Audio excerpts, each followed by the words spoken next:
Welcome to પ્રમુખ દર્શન education ચેનલમાં તમારું હાર્દિક સ્વાગત છે। આજે એક નવી વાર્તા સાથે મળ્યા છીએ અને વાર્તાનું નામ છે રસ્તા વચ્ચે પથ્થર। હા, પથ્થર ક્યાં છે? રસ્તા વચ્ચે। તો કોણે પથ્થર મૂક્યો, કોણે કોણે અવગણ્યો, કોણે જવાબદારી લીધી અને કોને પથ્થર ઉઠાવ્યો અને કેટલું ઇનામ મળ્યું, તો જોઈએ આ વાર્તામાં। તો વાર્તાની શરૂઆત કરીએ અને તમને હવે ખબર પડી જ ગઈ છે વાર્તાની શરૂઆત રાજાથી થાય, તો બસ આ વાર્તાની શરૂઆત પણ એક રાજાથી કરશું। એક હતો રાજા। રાજાને એક પ્રશ્ન થયો। ઘણીવાર મનોમંથન કરે કે પ્રજા મારી આવી છે, વખાણો દ્વારા થાય, પણ આ વખતે રાજાને કંઈક નવો વિચાર આવ્યો કે મારે પ્રજાની પરીક્ષા લેવી છે। કઈ પરીક્ષા લેવી છે? કયા વિષય ઉપર પરીક્ષા લેવી છે?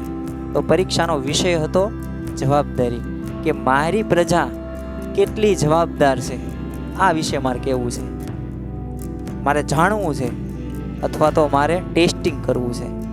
અને રાજાએ વેશ પલટો કર્યો, સામાન્ય નાગરિક થઈ ગયો, કોઈને લાગે નહીં કે આ રાજા છે, અને ઝાડ પાછળ સંતાઈ ગયો। પણ કાવતરું એને શું કર્યું, યુક્તિ શું કરી? એક મોટો પથ્થર જે 15-20 કિલોનો હતો ને, એ પથ્થર રસ્તા વચ્ચે મૂક્યો અને એને શું નિર્ણય લીધો કે આને પાસે અંદર એક પ્રલોભન આપ્યું, પણ એ દેખાય એવું પ્રલોભન નહીં, પથ્થરની નીચે એક સોના મોહર મૂકી દીધો। એટલે ઝાડ પાછળ સંતાઈ ગયો। ધીમે ધીમે બધા લોકો આવે, એમાં સૌ પ્રથમ એક દૂધવાળો આવ્યો અને દૂધવાળાએ પથ્થર નો લીધો, પણ પથ્થરે અથડાયો, એનું જે સાયકલનું પૈડું હતું ને અથડાયું અને એમાં દૂધ બધું ઢોળાઈ ગયું અને ગાળું દીધી કે આ કોણે પથ્થર મૂક્યો હશે, આવું બધું બોલે। પણ તોય વિચાર એને એ ન કર્યો કે હવે પથ્થર મૂકી દઉં સાઈડમાં, અને આગળ વહી ગયો। સમય થોડોક પસાર થયો અને જે બીજા જે બહેનો હતા, એ બધા બહેનો ગામને છે ને એક જગ્યાએ બીજી પાણી, તમે પહેલાના સમયમાં ખબર હશે કે પાણી આપણે ઘરમાં જે અત્યારે સુવિધાઓ છે એવી નહોતી, તો ત્યારે છે ને બસ એવી જ પરિસ્થિતિ આમ ઘડા રાખીને જાય અને રસ્તામાં પસાર થયા, એમાં એક ઠેસ આવી એક બહેનને, અને એનું જે પાણી હતું બધું વેરાઈ ગયું। પણ તોય તે એ લંગડાતા આગળ જ વહી ગઈ, અને બીજી બહેનો તે કાંઈ પથ્થર છે, ચાલો એમથી સાઈડમાં જ વહી જાય। બસ આવું જ થયું। રાજા હવે થાકી ગયો, કારણ કે આ બે નહીં, દૂધવાળાની બહેનો નહીં, પણ આવા કેટલાય અસંખ્ય લોકો આવ્યા, પથ્થર જોયો અને આગળ પસાર થઈ ગયા। અને ઘણી વખત આપણે પણ આવું જ કરીએ છીએ। જે જવાબદારી આપણને સોંપી છે, જે આપણે કર્મ કરવાનું છે, એ કર્મમાંથી આપણે પીછેહટ કરીએ છીએ, અથવા તો એ કર્મને આપણે અવગણીએ છીએ કે આ થોડે મારે કરવાનું છે, આ થોડું મારું કામ છે। ઘણી વખત તો છે ને અમે ભણાવું ને એટલે અમુક વાર કચરો ભાળું, એટલે છે ને ઘણા બધા વિદ્યાર્થીઓને કહું કે આ લઈ લે, તો જવાબ શું મળે તમને ખબર છે, મારું ક્યાં કાગળિયું છે, મેં ક્યાં કચરો ફેંક્યો, જવાબદાર આપણે નથી। રાજા નિરાશ થઈ ગયો છે, કોઈ નથી રાજ્યની અંદર જવાબદાર।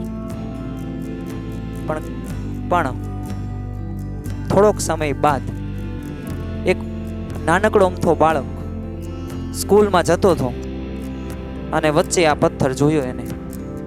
સાંભળજો, 15-20 કિલો પથ્થરનો વજન છે, બાળકથી નહીં ઉપડે, પણ તો પણ એને શું કર્યું, એ પથ્થર એને મહા મહેનતેથી પથ્થર ઉઠાવ્યો, અને ઉઠાવ્યો પણ આમ સોના મોહર જોઈ ગયો, એને ખીચામાં નાખી દીધું અને મૂકી દીધું। એટલે એ તો ભેટ જ હતી। રાજા એ જે પથ્થર લે એટલે ભેટ હુલ્યાઓ મૂકી હતી કે એને થોડોક ફાયદો તો થાય ને, જવાબદાર જે હોય એને થાય। એટલે આ બાળકે આવું કર્યું એટલે રાજા ખુશ થઈ ગયો અને પાછો એના રાજમહેલમાં આવ્યો। પણ રાજાને બેચેની લાગતી હતી કે આપણે આને સન્માન કરવું છે। આટલા બધા વ્યક્તિઓમાંથી આટલા બધા, તમે જોવો દૂધવાળાની ઉંમર જુઓ, તમે બહેનોની ઉંમર જુઓ, બધાય પોતે, પણ જવાબદારી તો 0 લેવલ, 0% જવાબદારી કહેવાય ને।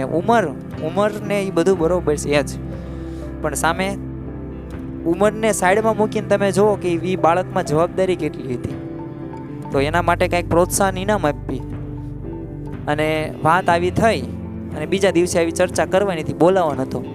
એમાં એ બાળક સામેથી આવ્યો રાજ્યમાં, એ જે રાજમહેલમાં, અને દરબારમાં આગળ રજૂ થયો અને કીધું કે રાજા, મને આ સોના મોહર મળ્યો છે અને આપણે આ રાજ ખજાનો રહ્યો ને એમાં આપણે મૂકવાનો છે, કારણ કે આ રાજ્યનો હક છે. અને યાદ રાખજો, કોઈ પણ સંપત્તિ હોય ને, જાહેર સંપત્તિ, એમાં કોઈ પણ જે તે સરકાર અથવા તો જે તે દેશની પોતાની સંપત્તિ ગણાય. એવી રીતના બાળકે કીધું કે આવી પ્રામાણિકતા દાખવી.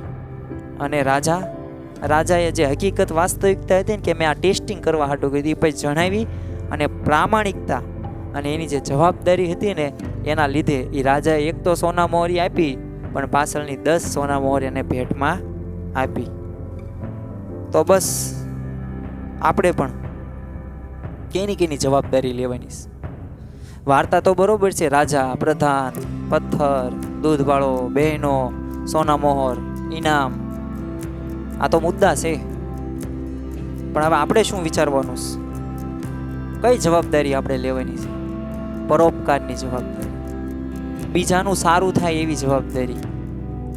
આપણે કોઈ વ્યક્તિને બોલવી છે, કોઈ વ્યક્તિ સાથે વાત કરીએ છીએ, તો તપાસ કરજો કે આપણે જે બોલીએ છીએ તો એ આપણે સારું બોલવી છીએ. અરે કોઈ પણ પ્રશ્નની અંદર તમે જે બોલો છો, પહેલાં એ તો જુઓ કે મને આવું કીધું હોય તો મને કેવું થાય. તો બસ તમને જે થાય એ બીજાને એ જ થાય. તો આપણે ક્યારે જવાબદારી લેશું?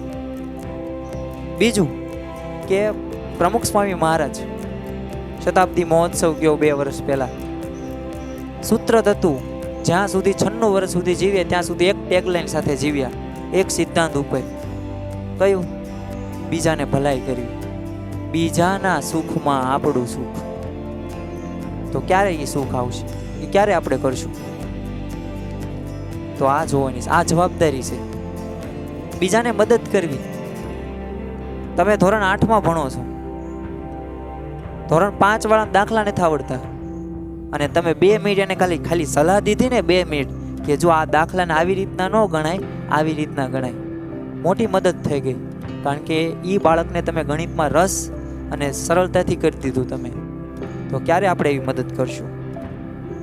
કોઈ વ્યક્તિ પાછળ જાય છે, કોઈ વિદ્યાર્થી પાછળ જાય છે, કોઈ પણ ગરીબ હોય કે મધ્યમ હોય કે ઉચ્ચ હોય. જો ઉચ્ચ નહીં તે પ્રશ્ન હોય, મધ્યમ નહીં હોય, ગરીબ નહીં હોય, પણ એ ઉપર લાવવામાં આપણે ક્યારે મદદ કરશું? આ જવાબદારી ક્યાં નિભાવશું? એટલે બીજાને જોવો, બીજાને કેવું ગમે છે, આ બધી બાબતો આપણે જો વિચાર કરશું ને તો જીવનમાં આપણે આગળ વધશું. જીવનમાં નહીં, તમને એક આનંદ ઉત્સવ બની જશે. મદદ કરવા નહીં, તમે કોઈક બીજાને આપશો ને એમાં તમને અંદરથી મજા આવશે. અરે 10 રૂપિયાનો કોઈ પણ એક ગ્લાસ હોય, એમાં તમે કોઈ કોલ્ડ ડ્રિંક્સ રાખો, એક ગ્લાસ છે, અને તમે કોઈક બાળકને આપ્યું ને, તમારા ભાગનું એને આપ્યું ને, તમને હતું ને બીજાને આપ્યું, તો એ પીશે ને તો તમને મજા આવશે. બોલો, સ્વાદ તો એને આવશે તોય તે. તો આ જવાબદારીઓ આપણે ક્યારે નિભાવશું? તો વિચાર કરવા જેવો છે. વાર્તા છે પણ સાથે સમજવાનું છે. જવાબદાર નાગરિક તરીકે આપણી આ બધી ફરજો છે, અને તો જ તે આનંદ આવશે અને સુખ પ્રાપ્ત થશે. તો મળીએ આવતી નેક્સ્ટ વાર્તામાં, નવા સિદ્ધાંત સાથે, નવી વિચારધારા સાથે મળીએ આવતી વાર્તામાં.